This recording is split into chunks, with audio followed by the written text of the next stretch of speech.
Welcome to yet another URBONUS episode with Augustas Suliauskas, Rytis Vysniauskas, and myself, Gytis Blazevicius. We're here straight after the quarterfinal matchups that we just watched. I would say probably the best or my favorite part of the Olympic basketball tournament. Quarterfinals were yesterday. I'm not sure if you guys agree, but for me, quarterfinals, when you still have all 8 teams there, when you have the price of the win is to either go to the semifinal and fight for the medals or go home. I think this is the most important stage of the tournament. How are you guys feeling after yesterday? First of all, a bit tired because all 4 games were on the same day. It's just a part of the Olympic Games. It's not a basketball championship where you definitely would have the games spread out in, let's say, 2 days. But yeah, so to have 4 broadcasts in a row was a bit demanding. But at the same time, when the quality of basketball is like that, I could have 10 games like this in one day, and I wouldn't complain because, honestly, to finish with Brazil, USA was like some sort of relaxation at the end of the day, but the first 3 games were all intense and you had to be so focused on what's happening on the court. And Australia, Serbia was probably the game that will stay in our memories for a long time because it was a great battle between 2 tough teams. Yeah, and what about the fact that the group of death has died, Augustas? Can you believe it? Or killed each other in the group stage and then came out with nothing left. I didn't expect it. I mean, yeah, you could have expected Greece to lose, but they put up a amazing fight. Respect for that.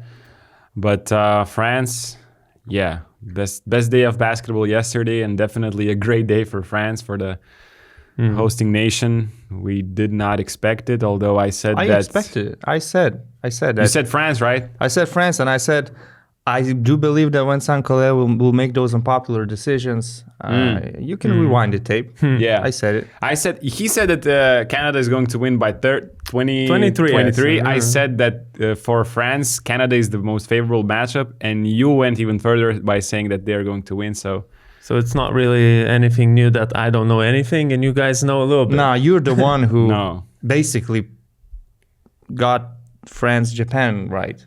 Okay, so you win some, you lose some. This is your highlight of how the it goes. But in general, all the games I think were going in an unexpected way. Let's say not necessarily the final result, but either the beginnings of the games or some stretches were something we did not expect. Right. And we can start right away with the first quarterfinal between Germany and Greece, 76-63. Germany moves on to the semifinal. Greece is eliminated, and the way Greece started that game. I don't know. I said to myself, I believe, or maybe I didn't say it, but I'm sure that most Greek fans said, well, that went through their heads, that they believe that today is the day an upset is incoming. And absolutely incredible defense, first of all. I think that's where we should start from Greeks, Mitoglu, Papanikolaou, both wings, smothering Franz Wagner. Thomas Walkup not giving any space to Dennis Schroeder in the beginning of the game. And I think that's where the lead was built from defense. And of course, hitting the shots when it matters was another part of it. And they were scoring from the paint. In the first quarter. 1 3-pointer. Only 1 3-pointer. So that was forced from Nikolaitis. They managed to create scoring opportunities from the paint. It started with Mitoglu. Then Giannis got some touches above the rim. And it was all about the defense. I agree with you. And honestly, Vasilis Panoulis, for the way he prepared his team, the game plan, I'd say it's almost, well, since they didn't win, I cannot give him A+, but it's an A because they did all things right. Yeah. He put his team into the best position to succeed. Everything they did was right. It made sense. Their defense was great, the physicality, the hustle, but, at the end of the day, you're facing the world champions, and this German team is just too good. I mean, this German team is capable of beating a solid opponent by playing C+ level of what they're able to. In the first quarter, Gordy Herbert tried to run those famous sets for Andy Obst. He couldn't get open, couldn't make those shots, and then he decided that, okay, so if the shooter is not getting those opportunities, I'm probably going to put 2 big wings so I could have more size and physicality on defense. So we saw more lineups of, let's say, Bonga playing as a 2, Franz Wagner playing as a 3, and Tiemann in there as well. Vice versa. And it started there. It started, I think, from the response to Greece physicality. And this was the game that Germany basically had to win, not through their pure talent or shooting abilities. Basically, they had to win through physicality, hustle, depth, because that was their biggest advantage, I would say, because Greece had no help off the bench, basically. It's just Toliopoulos, some occasional points, but in general, the bench scoring, I think it was at some point 32 to 8.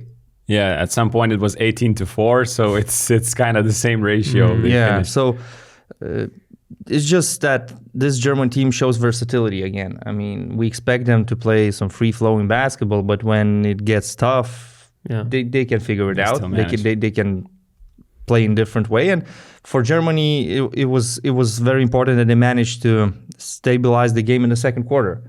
They were down 13, but in the second quarter, they cut the lead. They finally caught up. It was a tie game, and at that point, you were probably thinking, can Greece do anything better?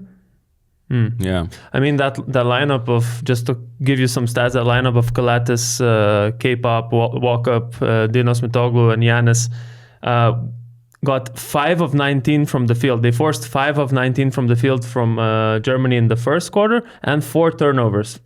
A team that averages 10 turnovers a game got 4 turnovers in that first quarter. And I don't know, was it defense that was not sustainable? Like, can you sustain this kind of a defense for Greece? Or was it more about offense that was stopped by Germany in the second, third, and fourth quarters? I mean, they did what other teams did not really do. Like, they started doubling Dennis, and even not even only in the pick and rolls, but just when he has the ball, he's about to try to play some pick and roll or try to play some one-on-one. Spanoulis instructed his team to send the second man to just double him, and basically the Greece said, "Okay, let others beat you, not Dennis with his speed, with his driving ability." And in the first quarter, they did not. I don't know if this was a surprise effect or the combination of a lot of things, but Germany just couldn't do that. And on those off-ball screens Rytis mentioned, like Andy Obst just couldn't find any space because Greece switched there. So even that move to go from Ops to Bonga was forced by Vasilis Spanoulis and their tactics. But at the same time, the same tactic in the second quarter, when you double team, when you are always in the rotations, when you're always scrambling around the court, it's so hard to get defensive rebounds. And I think in the second quarter, Germany already had 8 second chance, not points, but opportunities. I don't know how many second chance points they got, but Germany really 13 in total. 13 in total. So it was. I think a huge part of this came in the first half. So I think Germany adjusted pretty quickly. It took them good 10 minutes. Then they adjusted, and basically what happened later, it was both teams were packing the paint extremely, and can you beat us in the closeouts? And the Greece just couldn't do it at the level the Germans were doing it, because you have just have better talent, better players. And that's why I thought Spanoulis just maximized the potential of this team. Like, nobody really expected them to get a medal, but they put up a fight here in the quarterfinal, and Germany just showed that they have this offensive versatility that not a lot of teams have. Australia did not have that, and we're this close from going to the semifinals. Greece were a little bit less talented team, and they were this close because of the tactics. But it's just another proof, I would say, that these days to actually win championships, medals, you need to have a decent offense and to have multiple players and multiple skills in your lineups. 27 points in the second half doesn't get you to a semifinal. Or you could even say 42 in the next 3 quarters after the first one. Yeah. So about 14 points on average a quarter. And they had in that third quarter where the comeback really, not a comeback, but where Germany got the lead, Greece turned the ball over 6 times when they only had 4 turnovers in the first half.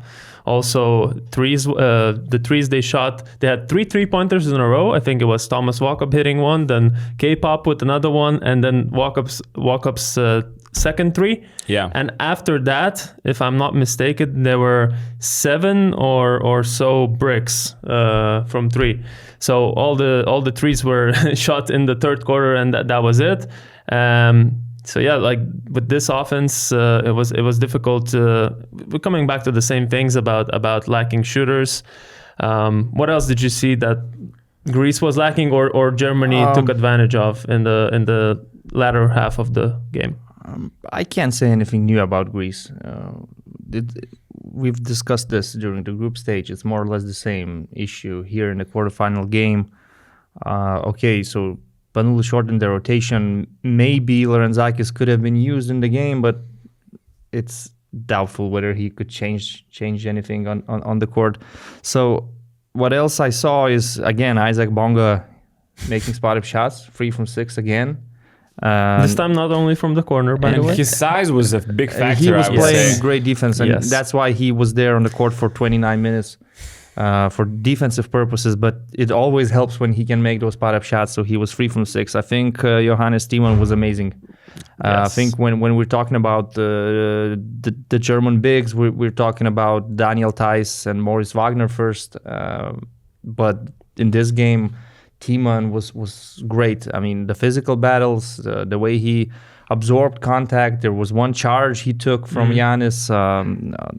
Offensively, he got some opportunities, scored some easy points under the rim. So got some boards, like great energy in general, I would say. JT was really awesome in this game. But then who ignited the team, I would say a little bit, was Moritz Wagner, actually. When Moritz Wagner just says that I want to play one-on-one against arguably the best player in the world, and this is what I'm going to do. He was determined to do so, and in 2 possessions in a row, he scored on Giannis, and then he was throwing that too small gesture, which to me was like one of the highlights of the Olympic Games so far. Like, you're Moritz Wagner, you're a role player on Orlando Magic. There's no way it could happen in the NBA when Orlando Magic is playing Milwaukee Bucks. There's no way that he would do that in a game where, you know, the Milwaukee Bucks are the heavy favorites. They already have a championship ring with this roster, and the Orlando Magic are just a team building for the future, and you're just a role player, just a part of the team. And here on the international level, it's different. So when Moritz Wagner did that, well, first of all, I started laughing, but then I thought... Then you went to Twitter? That was during the halftime. But then I actually thought these German players, and especially the Wagner brothers, they have so much confidence in them. They couldn't be faced by a 13-point deficit in the quarterfinal. And you can see Franz Wagner, you know, he misses a couple of open shots, but then when you need him with the shot clock running down, he's going to bury a tough three-pointer. And again, with 1 from 6 3-point shooting, Franz Wagner finishes with 18 points. He's playing 37 minutes, and he's also great on defense. So what else can you ask from your best player? And Dennis Schroeder also, he adjusted. He adjusted 8 assists. Of course, he didn't get too many easy looks, like layups or drives, but a couple of crazy 3-pointers. That was, I think, a nail in the coffin. That was the dagger. That was we saw two similar daggers yesterday, Fournier and Schroeder. But just going back to that Moritz Wagner thing, I saw the Twitter replies under your post, and you know, obviously, probably there were Greek fans commenting, but clown emojis. I don't know. What do you guys think? I mean, to me, I like that energy. Yeah. You know, That was funny. That was funny, and I don't know why we want players to behave like some gentleman on the court. If it was the other way around, nobody would say anything. Yeah, you know what I mean? I know those anonymous Twitter Greeks are stupid, but it's sensitive and stupid. The tweet wasn't even about Greece, or it wasn't anything against Greece or against Giannis. It was just to show how confident is Moritz Wagner. It's just emotions right after a loss. I don't think they were satisfied seeing that on their feed, and that's it. I don't think they are ever satisfied. Even Panathinaikos wins EuroLeague, and now it's August, and they're still still looking for you. Yeah. Okay, another question. Do you think Giannis is a bit overrated on defense? I don't think he's overrated. I think that offensively he is so important, and he needs to put so much energy in offense that maybe sometimes defensively he's saving his energy. Okay, so those mental mistakes, like when you lose your man, you lose your concentration, you cannot really have any excuses for those. But the fact that maybe he doesn't put so much pressure on defense and he's not as aggressive on defense just means that, well, he's too important for this team. Without him, they cannot play basketball and compete. So I don't think he's overrated on defense. I think in the past we've seen how good he can be on defense. It's just that right now he probably his mindset is that I am the greatest player on the court, but I have to be the greatest offensively, and on defense I just have to try to be smart but not try to hustle or put too much effort in it. He's been the defensive player of the year in the NBA, and I think deservedly so. No, I agree. I mean, his just one thing I think, I noticed, at least in these Olympics, that when he's on the ball, he's not as good, and we love him and we enjoy his defense when he's off the ball, when he's, coming from that second line, when somebody is driving to the rim and he just covers 5 meters of distance in a split second and comes here from nowhere to block that shot. I think he's one of the best players in that department. I mean, his size, his length, off the ball can, close all the gaps for the offensive players nearby. I just saw that in these Olympics, when he was on the ball, Santi Aldama, now in this game, Moritz Wagner tried to go at him. And it wasn't like, since Greece were switching, so it wasn't like Germany wanted other players.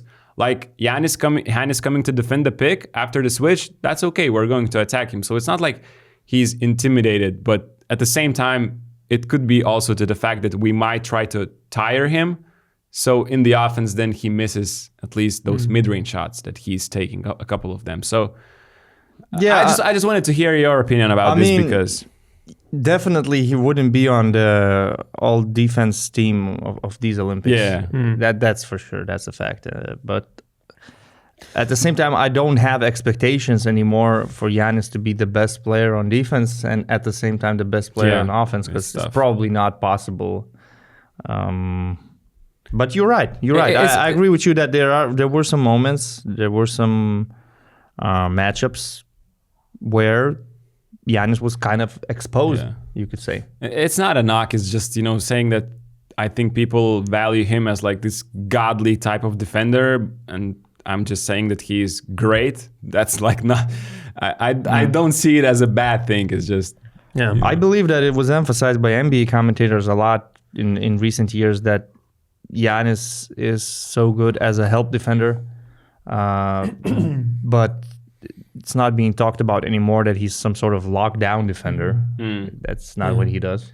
And since most of our listeners are Greek, I would like for us to talk about a little bit quickly, what do you see the future to be for Greece now? We obviously... they'll still have Giannis for the next Olympic cycle, for the next 4 years until next Olympics in Los Angeles. But generally, we got guys like Nikolatis, Kostas Lukas perhaps, probably not there for the big tournaments anymore because they're getting older.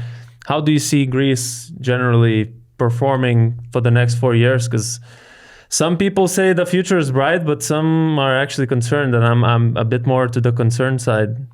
The guards are not there. I have no idea if they do have any 17 or 18-year-olds right now who are But even those promising. 17, 18-year-olds, they would be 22, 21 at the point where next Olympics comes. That's fine as long as they can shoot and they are good enough. Okay, even 23-year-olds, I'm thinking about players on Panathinaikos or Olympiakos, and Greek players are all just role players, or some are even bench warmers. So there are not too many star players from Greece right now, and those who are, they are veterans, like you said. Yeah. So I don't know. It's probably that you need to have a naturalized American, and he should be a guard who can shoot and who could handle the ball and help Giannis a bit more.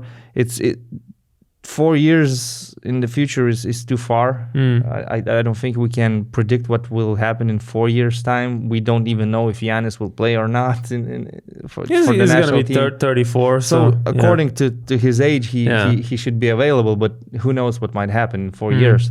But if we're focusing on the next Eurobasket, which is in 2025, then maybe with Coach Spanoulis, if you have Giannis, you just need some little roster adjustments and maybe consider Tyler Dorsey, for example, as an option, because he's a more reliable shooter than what they had in these Olympics. And you know, they're showing that they can compete, but at the same time, we see that they are lacking some details to actually win those big games against teams like Germany. And would you say they got the best out of what they had? Spanoulis did. We kind of did say that in the beginning, but is that the final sort of verdict? I agree. I did not expect them to actually go past the quarterfinal before the Olympics. Like, I expected them to get out of the group stage, and you know, since you're not the first seed, you're probably going to just see a more talented team in the quarterfinal, and that's what happened. They had a great chance to win this game. I think the plan was really at a high level. They made Germany uncomfortable. So I think they did the best possible job they could with this team. And in short term, I think they are okay. There's still a couple of years left for Nick, for Slukas, for those guys to be in the roster. After that, I'm not sure. I know just this one guy because FIBA Under-18 Championship was just finished, and there was this guy Lefteris Liotopoulos, who is kind of has a promising future, and he was averaging like 16 points or something, 1.95 m, shooting a lot of frees, averaging 7.3 long shots attempted per game. Has this Chandler Parsons kind of looking jump shot. Okay, but I'm not sure if that's a good thing or a bad thing. Chandler Parsons' jump shot is very flat, isn't it? You know, I mean, I will show you after. Okay. You can see here, but the way he shots the ball. Wait. Yeah, we'll get to whatever later. Here. Yeah. But I got you. It's like, I don't know if like under 20 team or under 16 team, how is that talent pool looking like in Greece? So they need more talented guys. They need guys who can score the basketball. I think they have the same problem we have. The same problem that a lot of European national teams have. Yep. We don't have talented guards. We lack creators. We lack scorers, and the players we have in EuroLeague are role players. So that's the same thing in Greece. We were used to seeing Greek players leading Panathinaikos or Olympiakos. We were used to seeing Spanoulis. We were used to seeing Diamantidis, many other big names. The same way with Lithuanian players, when Macijauskas, Šiškauskas, Jasikevičius dominated EuroLeague, they were EuroLeague superstars. Now Lithuanian players in EuroLeague are role players. And it's the same, exactly same situation with Greece, you could say. Exactly. I don't see any players that from Greece that are leading their team. It's different with bigs. Like, you're fine with Mitoglou. You're fine with even Papagiannis. It's okay. Although he had a subpar tournament. He peaked at qualifying. He disappointed me a little bit because in the qualifiers he got our hopes up a little bit that maybe this could be his year. But in general, I'm fine with their bigs. And you don't need some extraordinary quality from your power forwards or centers when you have Giannis. But you need guards and you need shooters, and I just don't see that at the moment. So the only way for them to be better next year is to add Dorsey to this roster, to convince maybe Kostas Lukas to suit up for one more summer, and that would improve the team, but only for the short term. In the long term, I don't know, in 4 years' time, whether they will have suitable players to surround Giannis. I had a dream. I dunked the ball in the basket off 2 feet with 2 hands. And when I woke up today in the morning, I believed it. Then I realized it was just a dream. You know what isn't a dream? Hostinger is giving 10% off with BNews10 code for all hosting plans. Wow, you're getting better or worse? I don't even know with these transitions. You know, man, you might not be able to host the Olympics, Definitely but you not. can host a website pretty easily with the help of Hostinger. And you know, Augustas, you're a point guard, right? In basketball. Right, I was. Yeah. And you were more of a scorer. I feel like you weren't good at creating. Wow, that's a shade. Throwing shades at you. You just called me Matthew Sorzel or what? I thought your biggest asset was your scoring, not creating. But I feel like you're pretty good at creating a website with Hostinger's AI website builder. Yeah, we can put the background now of how I created that couple of websites already on the podcast directly, just to show our viewers how easy it is to actually do it in like 5 or 10 minutes. So guys, if you have an idea, just go to Hostinger's website, use the link in our description, use our code. So if you have an idea, just go and do that. Are you a scorer more than a creator? That's a topic for another video. Let's move on to the next quarterfinal. My opinion, what you said, actually the best one out of the 4 for sure. One of the games we'll remember for a while, 95-90 win in the overtime for Serbia.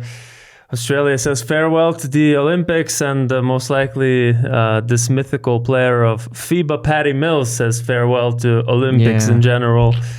We saw him last time probably in our lifetime doing what he does in all of his glory. We'll discuss a little bit more about whether it was a good decision to play so much through Patty Mills, because we had a little argument yesterday on the WhatsApp group regarding this topic. But let's talk about Serbia first. They showed again which team has the best player in the world, and that's Nikola Jokic. I don't know, one of the best, if not the best comebacks in Olympic basketball history, 24 points down. Also, the fact that they initiated the comeback after a timeout from Svetislav Pesic, where he goes at his players for not using the foul smartly, for letting Patty Mills get into a rhythm. And basically after that timeout, that was when the comeback started. They cut the deficit to 12 in the first half, and then they tied the game in the third quarter.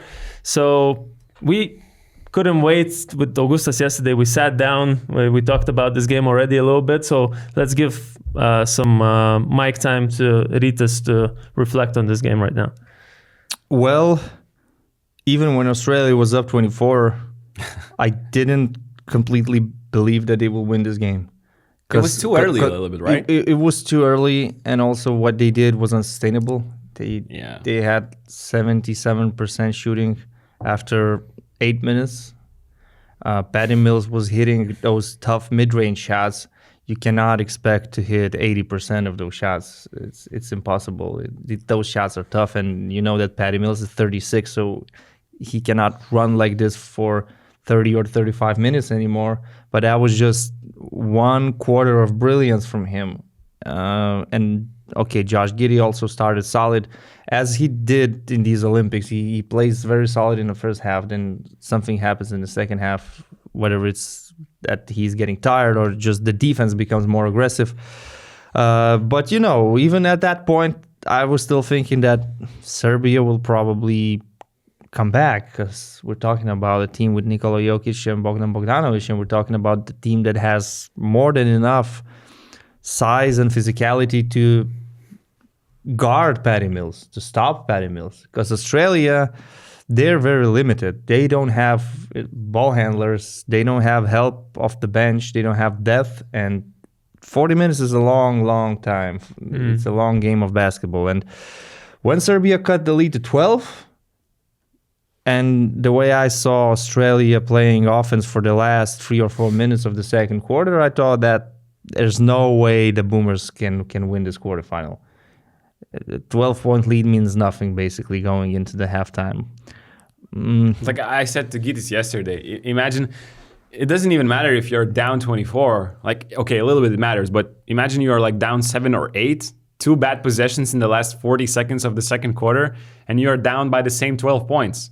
Yeah. So, I mean, okay, it takes more energy to get back from minus 24 down, but Australia were just giving away that lead so quickly. Like their offense was, and their defense was just, I mean, Serbia were shooting basically wide open shots. Wide open shots, and some of the guys were actually missing those wide open shots, like Marko Guduric, for example. In the first half, they were 4 of 16, if I'm not mistaken. Marinkovic missed an open look, Guduric at least a couple. Well, Svetislav Pešić decided to play with 2 bigs in this game. We saw a lot of Milutinov with Jokic on the court. Brian Gorian tried to respond with Jock Landale and Duop Reed playing together, but they don't have enough, let's say, big, strong bodies, especially when they're facing an opponent like Serbia. So when you play Nick Kay and Magnai against Jokic and Milutinov, you're basically just praying. You're just praying that somehow we will survive those 2 or 3 minutes. And they were double teaming, but... you know, for Jokic, the double team is the easiest thing he can face. Like, he will make the right pass, and then there will be an extra pass. It's up for the others to convert. They just have to make those shots. Yeah. And Ognjen Dobric was the one who made shots, of course. Bogdanovic was kind of silent for a while, but then eventually started scoring. But to me, the third quarter was the best. The third quarter defense I saw from Serbia was the best defense I saw in these Olympic Games. It all started from Alex Avramovic. I was going to say, we haven't mentioned him yet. He's just a crazy dude. I don't know where he has all that energy and how he can do those things when he's facing really tall physical players like Dante Exum. And he can just take the ball away from his hands. He stole that ball, the first one, where Dante got an sportsmanlike foul. It seemed like, okay, that game happened later, but it seemed like Wemby grabbing the ball from RJ Barrett, just reaching that. I don't know how Alexa managed to reach that ball because Dante was actually holding the ball behind him, like hiding it. I mean, to me, Alexa was the ultimate game changer in this match. Yes, it all started from him, but then I have to say that the rest of the crew, they were also amazing in the third quarter on defense. Everybody Australian players couldn't make a simple pass. It was just impossible. There was always a deflection. There were always Serbian player hands. You could not even set your offense. Like it was just a nightmare for Australia. That third quarter, they were suffering so much. If you look at the scoreboard, you could say, well, but that's fine. They were just down by 1 or the score was tied, and that is okay. But when you saw what's happening, the way Serbian defense just sucked the life out of Australia, there was no more flow. There was nothing. Patty Mills got tired and more tired with every single minute. And I was just thinking, where are they going to get points from? How are they going to stay in this game? Because there's a lot of basketball to be played in the fourth quarter. I actually thought like Serbia are going to close the game in the third quarter, end of the third quarter, start of the fourth, because they tied the game, but then the game got so chaotic, so many turnovers, Josh Giddey throwing careless passes, just doing whatever he wanted there. Serbia also offensively didn't look as great, I thought, and it was, they took the game basically to the end, which I thought was not going to happen. I don't know how that happened. I also... Look, when the fourth quarter started, my only thought was that with 5 minutes left, the competition should be over. Because Serbia should have a 10 or 12-point lead at the time, and that's it. But Australia somehow scored absolutely random points, like those shots by McQuay, some scrappy second chance opportunities, rebounds, offensive rebounds. Some they thought some luck. At the same time, they were fighting defensively. They were doing all they can. They were taking the contact. They were working hard, and that shows. Giddy shot some crazy floater, I remember. Yeah, there was that one crazy floater, a 3-pointer. Yeah. They have the fighting spirit. I respect them for that. They are the Aussies, and they stayed in the game till the very last second. That was so impressive because through all the adversity, they were somehow hanging in there, being close, and being in a position to actually win the game in the last minute. So what more can you ask for? Okay, Jock Landale filed out. He sat on the bench, and at that moment, I was thinking overtime is not the best solution for Australia. So since they have the last possession, since Micic missed one of the free throws, they need a free. And I think the way Patty Mills played with that ball, he got Jokic after a switch. I think he was looking for a free, but the way Jokic was defending, it was impossible to shoot a free over him. So you just took what you could get from that situation, and that mid-range shot was still crazy. It was a crazy shot. There are a few things before that moment. First of them being the timeout situation. So Australia took a timeout after Micic's second free throw. And then we spoke about this yesterday, but let's just talk about it a little bit more. And then I don't know for what reason Serbia took a timeout right away after that Australian timeout. So we had 2 timeouts in a row. Serbia loses their last timeout, and after Patty Mills makes the shot with 2 seconds left, they didn't have a timeout. And what we saw was point. Bogdanovic throwing up a 3-pointer that didn't have any chance to go in. That's a good point. That was an interesting choice. He didn't save a timeout. Maybe Pesic was thinking that we got this. We're gonna stop them. We're gonna win the game. But that's strange. It's a strange one. It's strange. And, after that, he was calling for the timeout when he didn't have one. And Matthew Nielsen, I think, after Australia's assistant coach, after the clock expired, was asking for the technical foul. So, because in the rules, if you don't have one, and you're asking for one, it's technical foul, and it's one free throw to decide the quarterfinal. That's interesting. That would have been the most insane ending you could have ever see in the basketball game. And then I have to talk about the man himself. Overtime. No, first of all, I will. Of course, it's connected. Of course, it's connected. But he was the man in the overtime. First of all, on defense. Yes. How smart he is on defense. We're not going to talk like he's a great defender, but he is the smartest player on the court. So he knows what to do. He knows where he has to be. He blocked Josh Giddey. He knocked Patty Mills' layup off the rim. He got the steal from Patty Mills and then casually closed the game with a fadeaway. Sombor shuffle. That was the most Nikola Jokic-esque shot you could expect with the game on the line. Since we are in France, it was the most Nikola Jokic-esque. Australia, even in the overtime, somehow they were in a position to win. Somehow. McQuay hits a shot. Josh Giddey hits a 3-pointer. Then, if that layup goes in by Patty Mills, who knows? Who knows what could happen? They would have had a lead. They would have a lead, and they even had a chance to tie it with however many seconds left. It is crazy to me seconds. that they were still in the position to win that game in the fourth quarter and in the overtime. And I want to talk a bit about Josh Giddey because he scored 25 points. There were some big plays, but sometimes I just don't get it how he's in such an important game making those cross-court passes like it's a summer league or something. I think it's just in a habit, It's just one of his habits to look for guys everywhere, not just... Finished with 7 turnovers, and I don't think that Olympic quarterfinal, fourth quarter, game is tied, is the best situation for you to try those risky passes. You have to be smarter, but it all comes with experience. Like it's only his second FIBA competition, and he's only 21 or 22 years old. Sorry. Just Go on. whatever. Just Josh Giddey turnovers. I wanted to mention, but it's not that important. Yeah. But I want to look at Patty Mills. I mean, I thought that Patty Mills was there for too long. At least he wasn't benched at all from probably middle of the fourth quarter. Patty Mills just kept playing throughout the last 5 minutes and the overtime. And what I was seeing is defensive mistakes by Patty Mills, or just him not having the legs to defend one-on-one, or just letting someone cut in.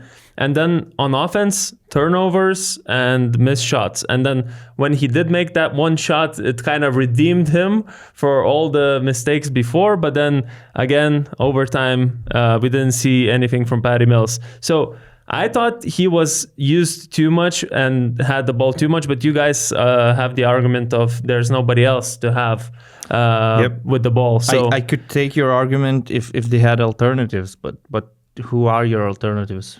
Matthew Dellavedova, he's there only for defensive purposes. So somebody has to play with the ball, and even a tired Patty Mills is better than what you have on the bench. And it's just a classic case of where the head coach puts trust in his best player and just lives with the outcome. So maybe some things didn't work out, and I think you're a bit harsh on him about those defensive situations. There were like 2 moments where he missed a cut or he was outplayed one-on-one by Bogdanovic, which, to be fair, Bogdanovic is bigger, but he was working on defense as well. He was putting effort. Like you saw that offensive foul on Micic, it was because Mills was attached to him, and Mills was very aggressive. I think you're being a bit too harsh on our FIBA GOAT. He Australian hero, man. He had such a great first half that for me the second half sort of, if you just watch the second half, I think you would see but it's okay. I get what you're saying. It's just they don't have other players that could play with the ball. There is no scenario in which, in my eyes, you go, instead of the Australian hero who worked his ass off to prepare for these Olympics, who have had so many amazing games, and you say we're going to win this game with Josh Giddey playing ISO basketball after switches, because that's what Serbia were doing. They were switching. But it worked a bit better in the fourth quarter, at least at the end of fourth quarter. Look, so some random points. Josh also scored sometimes. Josh Giddey scored a 3-pointer, right? In the overtime. Then the next possession, again, he gets the same switch on Jokic, and he tried to attack Jokic. Block. You know what happened. I saw that one. So do you want to see your offense depending on Josh Giddey shooting off dribble threes? Is this the better way to try to win? He made 3 of 5. Okay, he hit 2 in the overtime. Like one was a spot up corner free, one was that shot. And I still put the ball in the Patty Mills' hands. He won but so Patty many Mills games without for any Aussie. legs. Like that's my problem. Like we saw that he wasn't. So you're pretending like Giddey was some masterclass. No, he wasn't. But I just thought maybe a better option, in my opinion, or at least rest Patty Mills. 7 turnovers. I agree. It's not a great option. They both tried. Okay, so let's say in the overtime, the last possession, they were inbounding the ball. It was clear they wanted to have the ball in Patty Mills' hands, and couldn't make the right pass. And after that turnover, the game was done. But I don't know. You're just trusting your best player, your best scorer. And it's pretty normal to me. You live and die with your best player taking the shots. I'm thinking about Dennis Schroeder in the last year's quarterfinal against Latvia, where people were saying like, "Why don't you just bench him? He's missing too many shots." He was 3 from 45. That one game was insane, absurd. But he's your best player. You're trusting him. Yeah. Like if Australia would be in the semifinal right now, we would be sitting here praising Patty Mills for how. And we are praising him, to be honest, in general. Just I just had a little bit of a feeling at the end. It's just a limitation of this Australian team. True. It's the same thing with Greece. You just don't have enough offensive talent. Look, Australia played great in the first half in almost every match. Then the opponents adjust, and that's it. They don't have any answers. They don't have plan B. Just because it's not like their coach is bad, but just because they don't have enough answers offensively. Maybe only one thing, like when Serbia was switching, Australia was never looking for their bigs. Yeah. So that one time when they actually tried it, Duop Reed was posting a message. He scored a layup. They needed to emphasize that way more. They could have tried it more. Before Jock Landale fouled out, maybe that could have been an option, an extra option for them offensively, because he can play with his basically post up smaller defenders. But they didn't really do that. They were just trusting their guards to play the game. Yeah. Dyson Daniels, for example, I know he's not a ball handler, but he has been scoring in the group stage. In the group stage, he was averaging 11 points per game. Now he only had 2 field goals in 20 minutes and 0 points. Zeros all across. Dante Exum was basically the only one who helped Gideon Mills a little bit to play with the ball. Right. Let's move on. Canada, France, the only underdog to win. Well, underdog according to not just us, I think, according to everyone. 73-82. Probably we should say a few things. First of all, obviously EuroLeague is better than NBA, correct? This is our channel's main line of narrative, that EuroLeague is better than the NBA, and it was proven in this game. Also, Vincent Collet. That's your conclusion, right? No, it's a joke. Come on. Another thing, what you said about Vincent Collet making the right adjustments. He did the impossible and got Rudy Gobert out of that starting lineup. But then I guess we could take away those praises from Collet, because it happened because of an injury. At least it's reported. Yeah. I think it's Evan Fournier said that Rudy Gobert was not supposed to even play. Okay. So, but look, anyways, when Rytis said predicting quarterfinals that I trust Vincent Collet to make the unpopular decisions and all that stuff, I did not, actually believe. I don't know if even you believed in that's going to happen, but I think Evan Fournier going out in public actually helped that team somehow, some way. I don't know if, it made the team to connect even more, or it made Vincent Collet to bench him and start other players, or, not start Rudy Gobert. But those all strategic moves worked. And basically we saw why France was was in my eyes, the most uncomfortable matchup for Canada. Like you said. Gershon Yabusele was guarded by RJ Barrett.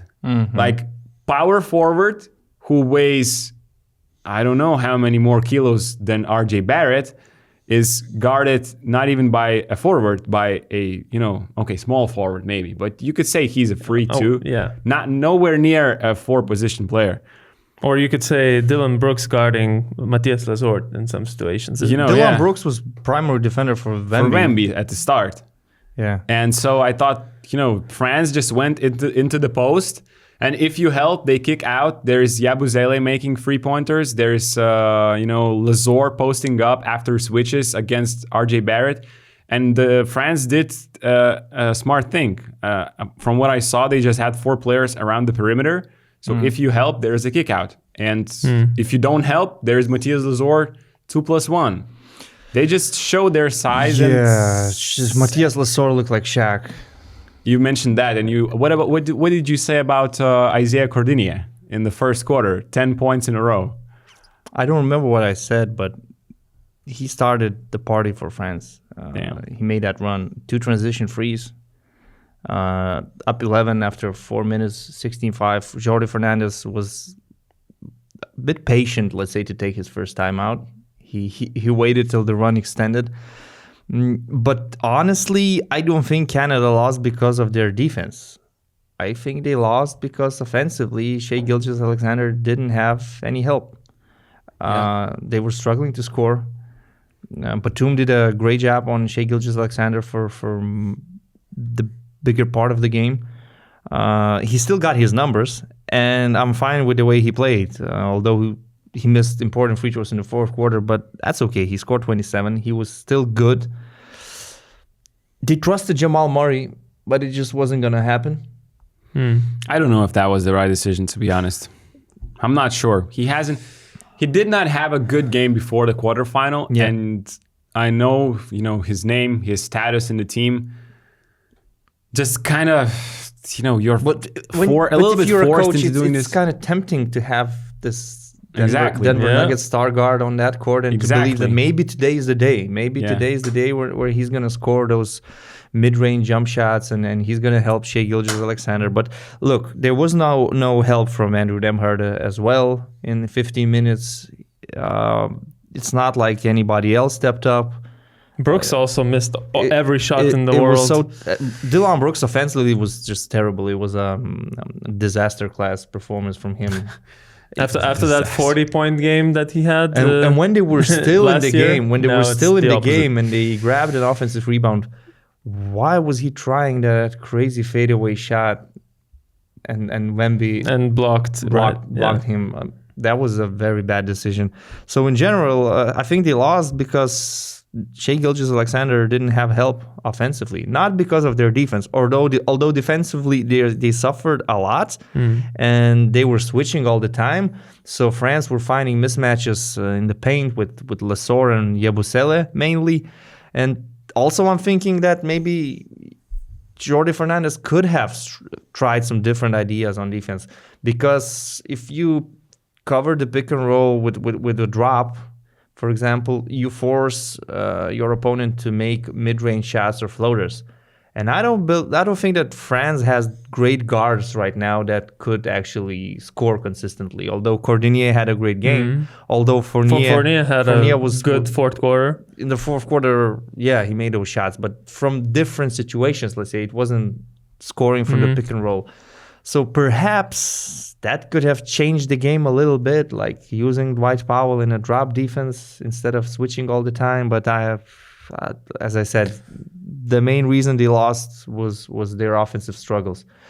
A crazy number, of course, was France shooting 25 free throws in the first two quarters. And then 42 Serbia total. shot 17 free throws in 45 minutes. And France shot 25. But do you think it's because of the refereeing, or is just because of those mismatches that Canada couldn't handle? I think Lesor got 14 free throws to shoot and made 9 of them. So, and those were all situations where he gets the ball either off an offensive rebound or just gets the ball in the paint. And they have nothing to offer, because I feel like Canada's biggest weak point was exposed in that game, and that's the front line. We saw how you cannot probably compete with every Olympic team if you don't have another option besides Dwight Powell, and that's pretty much like it. The only reliable center they had was Dwight Powell, and Kem Birch became that guy who played more than Kelly Olynyk. So whatever happened to Kelly Olynyk? Because a year ago, seemed like a good fit for this Canadian team. This didn't look like last year's Kelly Olynyk. I don't know. It didn't look like a pro baller, to be honest. I'm sorry to say that. It's a joke, but... I looked at the stats while you were just talking about the Shai and RJ and the others. So Shai and RJ shot 15 from 31 in this game. 48%. That's okay. That's great percentages against this physical defense of France. And with the limited spacing you have around you. Yep. And the others shot 10 of 35 from the field, good for 28%. So 48%, 28%. I would like to look at this number better.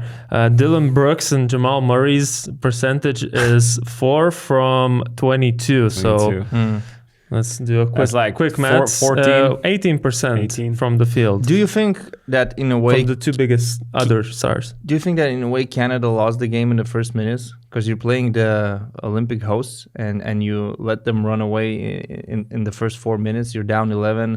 The atmosphere is wild.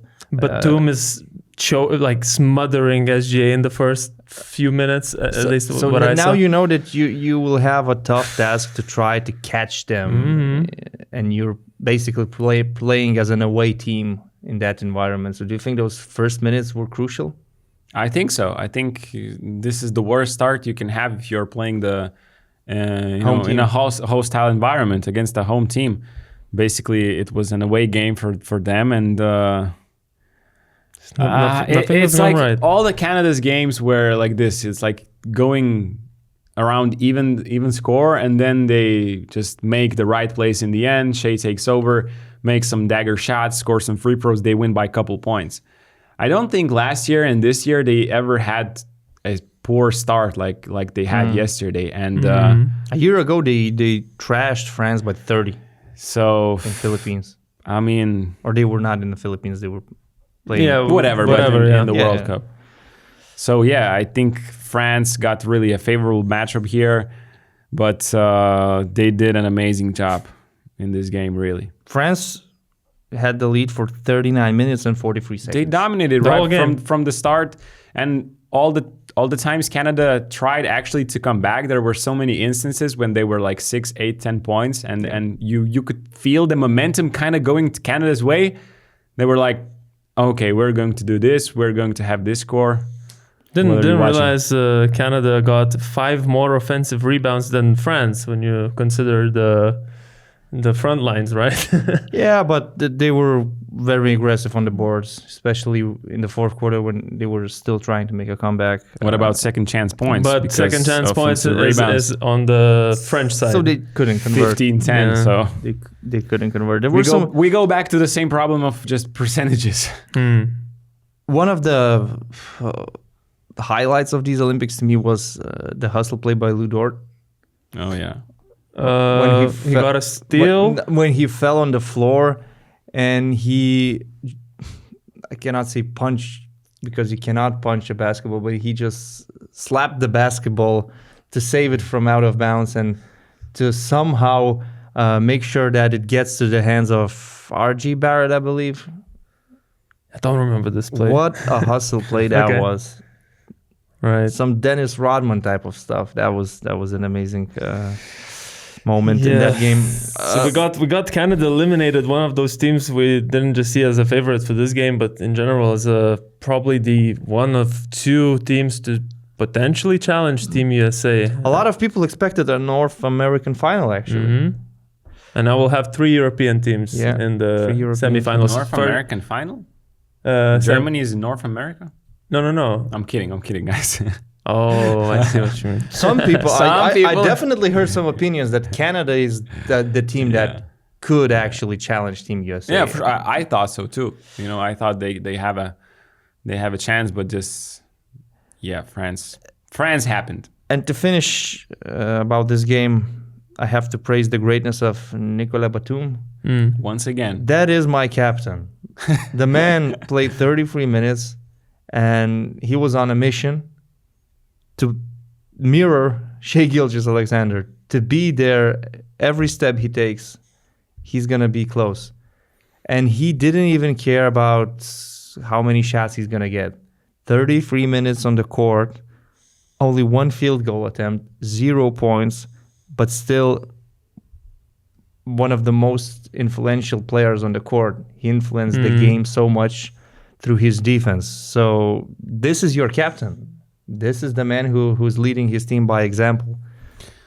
Right. Also, to add a little fun fact, it's the first time since 1992 when the legendary Dream Team was in Barcelona, when we have 3 European teams in the semifinals. So it's been 22 years since then. 32 years. 32 years. Oh my God. Yeah. We were used to having Australia. Then there was Argentina. Mm-hmm. Usually it's about 2 European teams. Now there's 3. Let's go on to the last game. I mean, like you said, a very relaxing game for your brain to watch after all these 3 thrillers. This nice little slow fast exhibition game, entertaining. Joel Embiid doing stuff. Bruno Caboclo taking the ball and showing everyone that he's the man. I don't know. Analysis about this game? Yeah, I don't know how much basketball we want to talk about in this game. I think we should concentrate. Or should we go into the semifinal previews? I just got to say that Brazil cut the lead to 8 in the second quarter. Yeah. Steve Kerr took the timeout, and that was the moment when Team USA thought that let's not drag this to the second half, okay? let's make sure in the next couple of minutes that we build a 25-point lead and the game will be over. And that's exactly what they did. I mean, there were some spectacular plays, spectacular dunks. The way LeBron James was passing the ball was amazing to see. 9 assists in 16 minutes. One was an alley-oop play for Jason Tatum, inbounding the ball. That was nice, yeah. And Joel Embiid doing his stuff on the court. Snoop Dogg, Aja Wilson, they were entertained. Yes. Sitting. Yeah, what you call it? Suck it. Triple H. Suck it. It's called Suck It. It's called Suck It. Yeah, it was fun. It was fun. That funny moment was when LeBron James, he was elbowed. Oh yeah, he got stitches now. 4 stitches. He went to the locker room, and when he came back and sat down, people were making noise in Paris. Everyone was cheering, and LeBron James thought that it's for him, and naturally he reacted, and the camera was on him. But the funny thing is that this was the moment when the French people realized that one of the best Olympians in Paris right now, Léon Marchand, the swimmer, was in the building.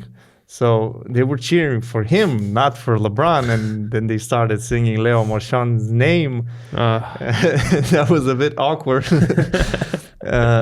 So it was just entertaining couple of hours watching that game, but nobody probably expected Brazil to put up a fight. The only thing we have to say, we have to give a shout out to Marcelinho Huertas for a glorious national team career. He's not retiring from basketball. He's still going to play in Spain. I think 2 more years. He signed for 2 more years. Yeah, he signed a new contract, but that was his last game for Brazil.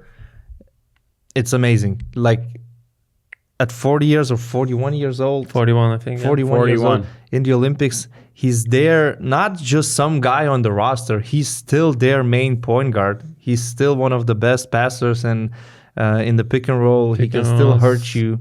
So it's amazing. Huge respect to Marcelinho Huertas. Right.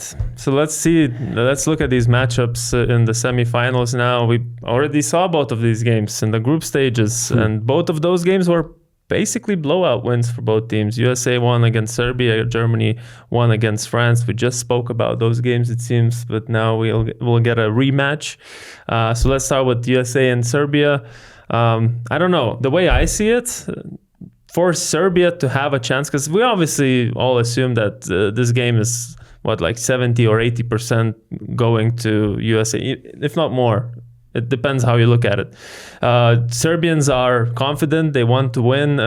Bogdan Bogdanovic said that they are going there with the thought that we're winning this. But in my opinion, what needs to happen is Serbia needs to have one of the best games they ever had, and definitely the best one in this tournament so far. Something like we saw from Lithuania last year against Team USA. When in the first half, they hit every single shot. I remember maybe 10 of 10 or 9 of 9 3-pointers, something like that. Send USA to a shock state, and then with that lead that they built, go into the second half, somehow retain a little bit and win the game. That's the only way I see it for Serbia. And also some X factors need to be present, I think, because Nikola Jokic and Bogdan Bogdanovic, we know what to expect from those guys, but I think if you want to beat Team USA, you got to have a Rytis Vysniauskas kind of moment. Look, if this Serbian team could play the Team USA from last year, I would probably predict Serbia to win. Yeah, of course. I'm not saying that, but I'm saying with this team, Serbia against this Team USA, you still can expect some miracle, but it must be a miracle. First of all, they can't be 4 of 16 in the first half from the 3-point range. Like, if you want to have a chance against Team USA, you need to actually make a good percentage of your spot of attempts that you have, because this is going to be your best chance, best offense that you can get. Then you can't have as many defensive breakdowns that they had in the pick and roll defense. Like one of the key, I would say, issues in their first matchup, not the friendly game, their first matchup in the group, was that basically when every time USA played the pick and roll to the 2-man side, they would cut from the 45, the American guys, and it would collapse the whole entire Serbian defense. And against Australia, we saw that one time. After that, it was okay. But against the USA, if I recall correctly, it was like 5 or 6 times where they just got 3-pointers. Like Devin Booker shooting wide open. Kevin Durant got into the game, into the rhythm, just because of those cuts. So you got to change something because USA are definitely going to do that. And of course, the big topic was the Jokic-less minutes. And I don't know how much he can play, without getting tired and with being efficient offensively. But he has to be on the court for 35 minutes at least, I think. I don't think there's anything to add except from you can pray that Team USA doesn't have their best night shooting the ball. Because thus far, their numbers from 3-point line are crazy. They're number one. 44%, that's... And it doesn't require too much effort from them to create those shots. And there's a good shooter everywhere on the court. Now we're even seeing that Bama Adebayo is encouraged to shoot those threes, and he's actually hitting them. Making those. They are trying to involve Joel Embiid a little bit more, so he had a good scoring first half yesterday against Brazil. I'm not sure if Steve Kerr will start with Embiid. What will be his rotations? What will be his lineups? Because in the first time they played Serbia, he was attacked. Tatum was not in the rotation. Yeah. Embiid was, but Embiid was, let's say, terrible. He didn't help his team at all. So it was much better with him on the bench. Now maybe Embiid will approach this game differently, and who knows? We could see actually Embiid versus Jokic matchup a little bit more. But in general, you need some luck when you're playing Team USA. First of all, you have to be super efficient offensively, take every opportunity that you get, make those shots with a very high percentage. And I'm talking about everybody. It's not Bogdanovic and Jokic. Guduric, if you're open, you need to make the shot. Dobric, if you're open, you need to make the shot. Marinkovic, if you get your 1 or 2 opportunities, they need you to make those shots. Micic, Avramovic, and everybody else. Look, like the Americans going to go under against Micic. Yeah. He needs to make those threes. Nikola Jokic, if Embiid starts, he needs to make those pick and pop shots early. Because all the possibilities he basically had in these 2 games against the USA, he missed all of the pick and pops, like 5 threes out of 5. If you want to win against USA, you have to shoot over 40%, I think, on like 10 plus made threes. And the good thing for Serbia is that basically they have Jokic. So if USA plays switch all defense, you have Jokic inside, and his post up is the best weapon they could use if USA keeps switching for the whole game. And if they have Embiid on the court, you can attack Embiid on pick and rolls because Embiid drops and you can get open shots. Like when you're trying to imagine a scenario where Serbia beats USA, you're not crazy enough to think that they're going to beat them by some defensive schemes, because it's just not possible. If you win, it's going to be 110 to 105 type of a win. I don't see any other way. Americans will score, and there's nothing you can do about it. Yeah, the individual talent is just off the roof. And I think Draymond Green said this on his podcast, that you just the Americans are living off of the individual talent. All the other teams, they have their chemistry, they know how to play, but the talent gap is just so big. And the same is going to happen, tomorrow. But Serbians definitely have some weapons to offer. But Kevin Durant could have another night like he had in game day 1. He could have 5 minutes like that, and it could just change the game, exactly. Blow the game. Super important for Serbia to start well, to not lose this game really quickly. Yeah. So what are your predictions, guys? USA. Well, LeBron yesterday said we already beat Serbia twice this summer, but we have to face this game as our biggest challenge so far. So if that's their mindset, I don't know how Serbia can win this game, honestly. USA, but I don't want to blow out, definitely. I hope this game will be competitive for as long as possible. I predict USA winning by 15 points. Okay, I was gonna say USA by 12 points, just because I don't think it's gonna go as the first game went. Because first game, let's agree, Serbia missed everything of what Jokic created. So I assume that it's not gonna be as bad offensively. I think like 11 point win for USA, but I'm not surprised if they win by a lot. Really, nobody. And we're really surprised if Serbia wins, right? We would be very surprised. This would be the biggest scandal of this Olympics. To be honest, it would be a big upset, definitely. Yeah. A big upset, because if people are comparing this Team USA to the '92 Olympics, then they cannot afford to win. To lose a game, and even winning by a single-digit margin would be something they couldn't really accept, probably.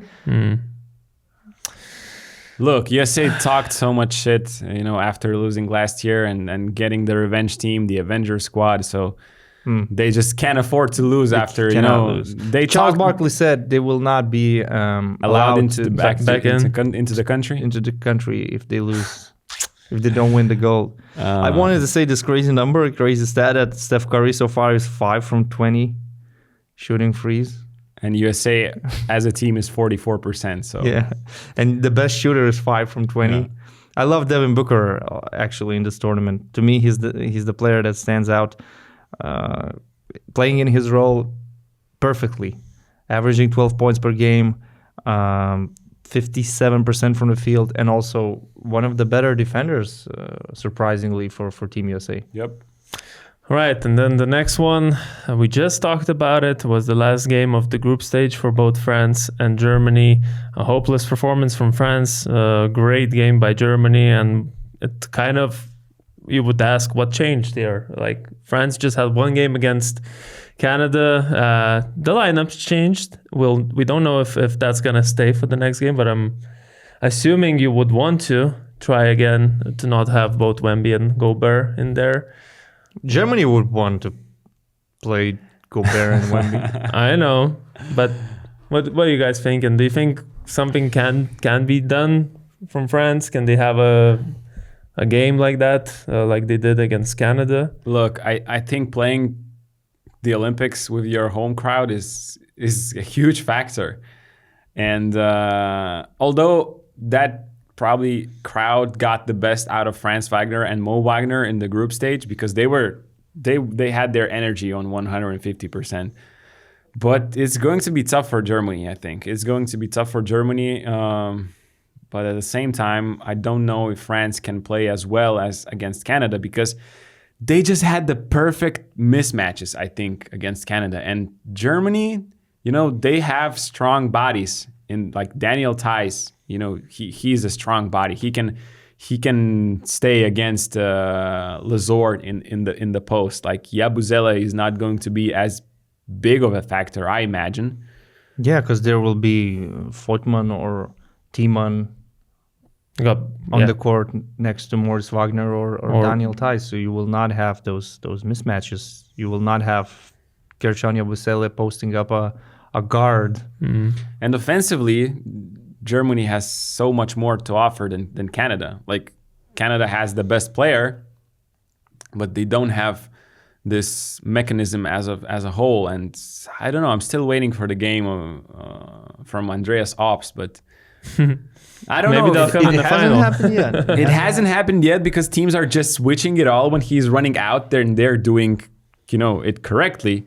But you need to find mismatches then after that inside, because if Obst has a bigger body, then somebody else has a mismatch. So I'm still putting, thinking Germany will win this. What about you guys? So do you expect France to continue their upsets like they did in the 3-on-3 where they got until the finals? I don't know about 3-on-3, but or as you call it, amateur basketball, or as it is.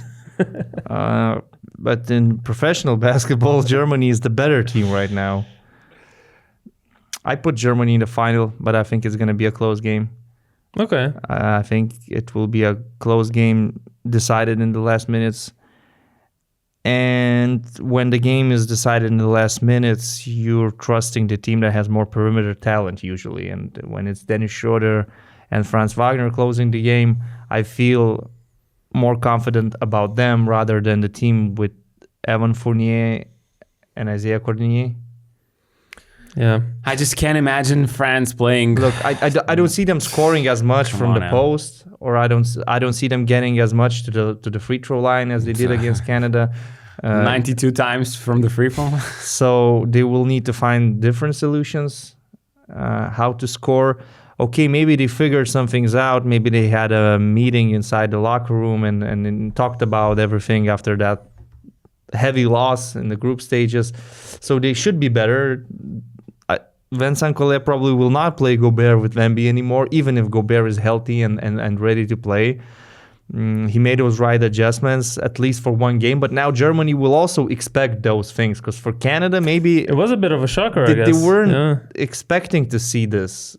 It was hard for them to prepare for those different lineups and all the decisions by the French coaching staff. And Germany, they are now preparing for this. And I think Germany just don't have any big weakness you can exploit. Like Canada at least have a weakness like Achilles heel, and it was clear to see in the quarterfinal. Germany doesn't have that, so I still see them in the final. Yeah, for the sake of the final being interesting, I would also want Germany to be there, and I believe they will get there. Because I feel like that's the only team that can actually challenge Team USA now. We need to see the world champions of what versus the world champions. So yeah, that's my pick. Germany to go through, or the World Cup rematch, final rematch. World Cup, Germany versus Serbia. That would. Yeah, of course. I think the world champions of what quote is being misused so much. So no, I know I didn't use it. Team USA has Drew Holiday and Jason Tatum and Derek White, three world champions of what right now on the roster. But most of them have been world champions of what in their lifetime. So. And some of those guys and most of those guys were Olympic champions before, and I believe that. Look. Olympic gold is bigger than the World Cup. I just want to, Team USA are going to fly home, and Noah Lyles have already won the 100 meters. And probably, 200 meters is his main run. And if Team USA does not win the gold, the memes are going to explode. And I know we are finished talking about this, but some hot news happened during this podcast, and I want Rytis' reaction to this. Your favorite team got a new player in the EuroLeague. Oh, okay, I see. Monaco? Yeah. Guess who? New player. Furkan Korkmaz? Exactly. Correct. Yes, we have a shooter. Yes. So I just wanted to see your fresh reactions to this, because it's a pretty huge signing. I mean, Furkan Korkmaz going to the EuroLeague this offseason, I guess. Turkish Andy Obst is here. Are you happy? Do you think Monaco is a favorite now? I don't know if they're a favorite. I wasn't thinking about this at all right now. Panathinaikos added Lorenzo Brown, so they're the favorites probably. But Monaco needs shooting, and signing Nick Kalaitis didn't really solve that. So now they're finally signing some shooters, and Furkan Korkmaz could turn out to be an elite shooter in EuroLeague, because he had some games in NBA. He had a role, but just the last 2 seasons he was stuck on the bench. Second year in a row, Monaco adds a former NBA player to their roster. Well, just a very different circumstance, I guess. That's true. One was already retired before coming to Europe. This one, I think, is arguably in are his we talking prime. about an all-star? Yeah, Kemba Walker. Yeah. Anyways, I think EuroLeague teams add former NBA players all the time, because 60% of EuroLeague players are former NBA players. Not all of them were all-stars, though. That is correct. All right. Oh, is there something else on the social media report? That's reflecting on that game again. Well, reflecting on my phrase, what I said, EuroLeague is much better than the NBA. Yeah, but when Saint-Collet is demanding the NBA teams to give Matthias Lesor a contract after yesterday's And Sasha Obradovic, Monaco coach, actually replied under Donata's tweet, saying that like we should, why do we want our players in the EuroLeague to leave?